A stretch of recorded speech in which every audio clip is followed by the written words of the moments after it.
In this video, we're going to be looking at a trap from the Philidor Defense.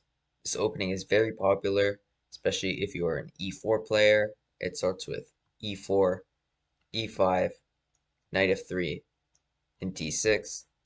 This opening is very defensive, so it's not quite as popular as responses like knight c6 and maybe knight f6. However, black just looks to play structurally and defend the pawn on e5. White immediately breaks out in the center. White realizes that since black plays defensive, white can try and gain control of the center by immediately pushing for d4.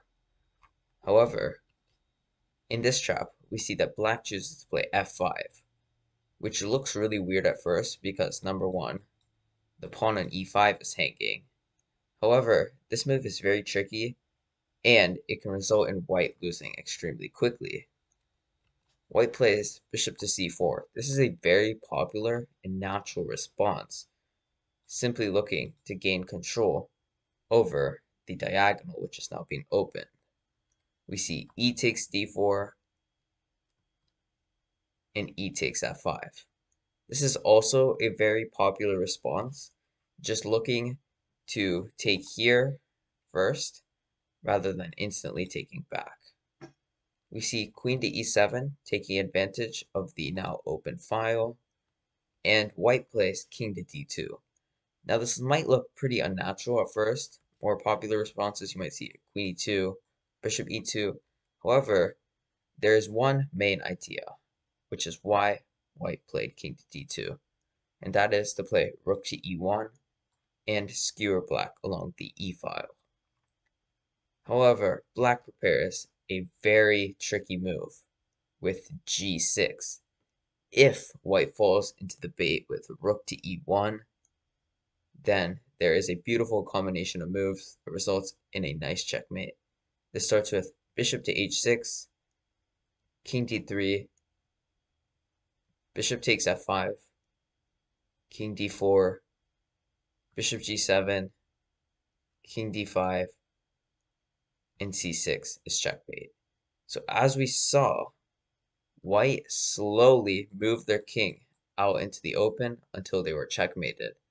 And note that these moves are all forced, meaning there is nothing white can do to stop it. Of course, this opening isn't very popular in real life games.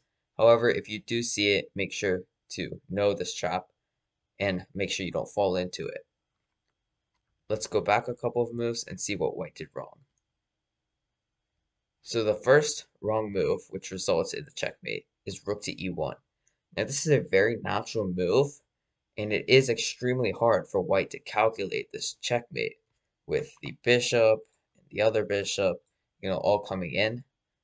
And the whole idea of white playing king to d2 in the first place was to bring the rook over.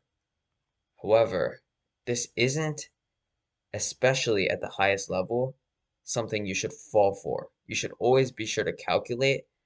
And another important thing I want to note is that when white played king to d2, this is a naturally unsafe move simply because if we go back, there are other responses. Most likely you'll see something like queen e2, just trading off the queens, that are much more popular.